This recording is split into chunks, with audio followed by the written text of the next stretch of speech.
Assalamualaikum guys, and welcome back to my YouTube channel. So hari ni adalah hari untuk kisah seram Ketot. Bagi hampa yang baru dekat channel aku, jangan lupa untuk tekan butang like, subscribe dan juga notification bell. Bagi hampa yang dah buat semua benda tu, aku ucapkan ribuan terima kasih. And before we start our story, let's jump to our intro.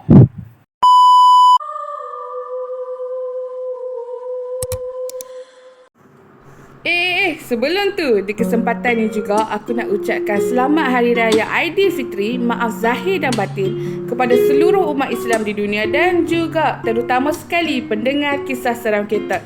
Dan aku mohon maaf sangat jika di sepanjang aku menyampaikan kisah ni ada tersilap, salah dan juga tersinggung perasaan hampa. Okay, let's back into our story. Assalamualaikum kepada semua pendengar kisah seram Ketot. Nama aku Mr. Didi, bukan nama sebenar. Selama ni aku hanya menjadi pendengar kepada channel ni. Tapi hari ni terasa nak kongsi cerita pula, yang mungkin kita boleh jadikan tauladan dan juga pengajaran. Zaman dulu, ramai orang-orang lama yang suka akan benda-benda tahyul atau suka akan membela saka dan sebagainya. Aku tak pastilah sama ada mereka ni suka atau terpaksa untuk mengambil alih atau membela saka ni. Jadinya termasuklah tok aku ni. Nama dia Wan Maryam. Dia ni nenek tiri aku. Jadi banyak kisah-kisah seram yang sering diceritakan oleh ibu dan arwah ayah kepada aku. Dulu arwah tok ki aku, nama dia Musa, berbini dua. Wan Maryam ni adalah bini nombor 2 tok wan aku.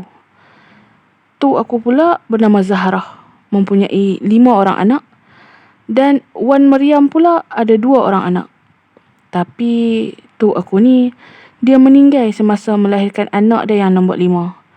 Jadinya Wan Maryam ni lah yang menjaga dan membesarkan anak-anak tiri dia ni. Usia mereka adik-beradik yang sulung baru awal 15 tahun dan yang nombor 4 baru berusia 10 tahun. Anak-anak Wan Maryam ni pula berumur 13 tahun dan 14 tahun.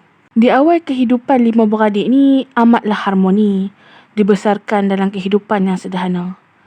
Tapi selepas adik paling bongsu berumur 5 tahun, kehidupan mereka mula berubah. Seringkali kena marah, dipukul dan dihina oleh Wan Maryam. Dan yang sedihnya, Tok Wan ni ataupun ayah mereka hanya berdiam diri tanpa ada apa-apa perasaan. Kadang-kadang ayah dia sendiri pun menjadi mangsa bini dia kena herdik dan kena hina. Disimbah ayak panah, dipukul, semua tu makanan untuk mereka hari-hari. Lagi 2 beradik yang lain, iaitu anak Wan Maryam sendiri, hidup seperti raja di rumah. Mereka berdua kesian dengan adik-beradik tiri, tapi apa boleh buat, dek kerana takutkan ibu sendiri. Satu malam, abang sulung terbangun tengah malam untuk ke tandas. Dia ternampak ibu tiri dia sedang melakukan sesuatu di dapur dengan periuk nasi berada di bawah kelangkang dia. Benda ni menjadikan perasaan abang long berdebang dan perasaan ingin tahu tu semakin membuat-buat. Tapi malangnya, waktu abang long duk tengendap-ngendap tengok apa yang ibu tiri dia tengah buat, ibu tiri dia tersedak yang abang long ni dah ternampak apa yang dia buat. Serta-merta keadaan dalam rumah tu seperti ditiup angin yang kuat dan lampu rumah mula berkelip-kelip. Abang long apa lagi, dia dalam keadaan ketakutan terus melarikan diri ke dalam bilik dia. Abang long cuba sedaya upaya untuk melelapkan mata, tapi semua tu hanya sia-sia. Tak lama lepas tu, keadaan menjadi reda. Tak ada lagi angin dan lampu yang berkelip-kelip. Keesokan paginya, ibu tiri seperti sangat marahkan abang long. Apa saja abang long cuba bantu di dalam rumah, sudah semesti akan menjadi kesalahan yang sangat besar untuk abang long. Sehinggakan ke semua anak-anak tirinya tidak diberikan makanan. Biskut dan roti sajalah yang menjadi makanan asasi mereka. Ayah dia pula bekerja sebagai pemandu lori. Jarang sekali ada kat rumah. Mereka hanya akan merasa kenikmatan makanan hanya ketika ayah mereka berada di rumah saja. Adik-beradik ayah sering datang ke rumah untuk melihat dan bertanya khabar mereka 5 beradik. Setiap kali adik-beradik ayah datang untuk bermalam di sana, setiap kali itulah mereka akan dikacau. Kaki kena tepuk, selimut kena tarik. Tiba-tiba nampak ibu tiri di dua tempat dalam waktu yang sama. Pak Su pernah cerita, ada satu hari Pak Su hendak bermalam di rumah. Masa tu Pak Su ni dia terlambat sedikit sampai atas sebab dia pergi jumpa kawan-kawan dia dulu. Waktu Pak Su nak pergi beli air, Pak Su ada terdengar bunyi bising di dapur seperti orang bertukang.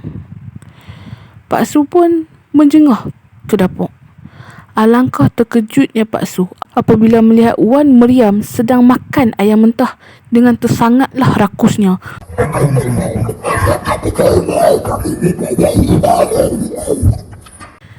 Serta-merta Pak Su meninggalkan rumah tu. Perkara ni ada Pak Su cuba bercerita kepada adik-beradik ayah yang lain, dan apabila adik-beradik ayah cuba untuk melakukan sesuatu, mesti semua perkara yang sedang dilakukan tu terbatal. Akan ada saja halangan untuk dilaksanakan. Teruk ayah kena dengan bini dia. Jika dibawa berubat, baiknya hanya sementara waktu saja. Lepas tu akan jadi balik. Bahkan jadi lebih teruk. Ayah diberi makan makanan yang kotor dan dah sebati dalam badan. 10 tahun keadaan dibiarkan macam tu. Dan umur ayah tak panjang. Dia pergi buat selamanya. Tinggallah ibu Wan Meriam, anak-anak tiri dan anak-anak kandungnya. Masing-masing pun sudah besar panjang dan ada kehidupan sendiri. Yang masih tinggal bersama ibu tiri adalah anak-anak kandung dia saja. Tapi hari demi hari, tahun demi tahun, ibu tiri sudah boleh menerima baik anak-anak tiri dia ni. Elok orang dah besar dah, baru nak terima. Tapi belaan ibu tirinya masih ada. Ada 1 tahun ni, Hari Raya Aidilfitri. Kesemua anak-anak kandung dan tiri tidak dapat balik awal dan masing-masing akan balik pada pagi raya. Alangkah terkejutnya semua apabila melihat menu yang dimakan pada pagi raya tersusun penuh di atas meja. Cakap saja nak makan apa, semua tersedia atas meja. Masing-masing pun pelik lah siapa yang masak semua tu. Sebab ibu pun waktu tu dah berumur 80 tahun. Wan Meriam ni dia sudah ada 7 orang cucu. Pernah jugalah cucu dia ni diusik dengan belaan nenek tu sendiri. Disangkanya nenek sedang gosok baju. Bila ditegur, diam je. Tiba-tiba nampak nenek keluar daripada dapur. Menangis cucu dia apabila dimain-mainkan oleh belaan si nenek. Bermacam-macam kejadian yang berlaku di dalam rumah. Dan hampir kesemuanya pernah ditegur dan ternampak belaan ibu dalam jemaah ibu sendiri. Waktu umur Wan Meriam ni 85 tahun. Wan Meriam sudah mulai sakit dan tidak mampu untuk berjalan sendiri. Tapi yang anehnya, selera Wan Meriam ni seperti orang sihat walafiat. Dan sakit Wan Meriam ni berlarutan sehingga 7 bulan lamanya. Semua anak-anak, baik kandung atau tiri, bersetuju untuk memanggil ustaz bagi tujuan merubat ibu mereka ni. Menurut ustaz, belaan ibu tu sudah sebati di dalam badan, ibaratnya sudah menjadi darah dan daging. Susah untuk ustaz tu berubat seorang diri. Akhirnya berkat usaha ustaz dan kawan-kawan ustaz berubat ibu, belaannya dapat dihapuskan dan menurut ustaz, ibu Wan Meriam sudah lama meninggal. Cuma saka dia tu lagi je yang masih bersarang di dalam badan. Setelah selesai semuanya, ibu Wan Meriam pun selamatlah dikebumikan. Sekarang semuanya hanya tinggal kenangan.